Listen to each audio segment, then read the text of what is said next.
și căutând intrarea în labirint, voi fi știind că vreau o rătăcire. În fuga mea continuă înspre mormânt, voi simula o beată și incompletă spovedire. Și dacă aș vrea acum să dau în lume veste despre oprirea mea fără suflare, în care știre sau în ce poveste s-ar pomeni despre vinovății cu biciul pe spinare? Să nu mă întrebe voci de nicăieri,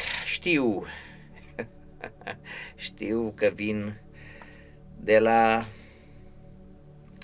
ficatul încărcat, spălat în băuturi de mâine și de azi, de ieri, cu mărturii pe ochiul meu încercănat.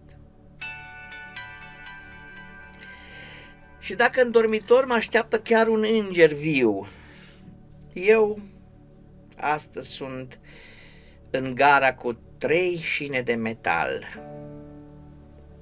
Nu e mecanic, nu e acar și e târziu pentru vapoare care nu mai vin la mal. Călătoriile nu mai sunt pe trepte sau cu naș. Nu vezi călătorul, nu-l miroși și nici nu-l simți. Din mers, joiana d'albă rânjește pe imaș, iar soarele de vară este de acum cu dinți.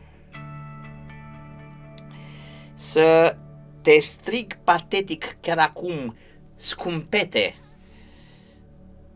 ar fi chiar imitație, fără indigo.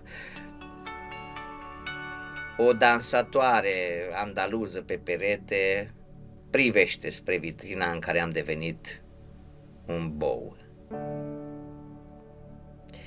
Ce mi mai rămâne decât un peron crăpat? Betonul lui ascunde foi de cărți nescrise. Avioanele cu viața mea au decolat, dar eu mai caut bagaje cu vise și cu vise.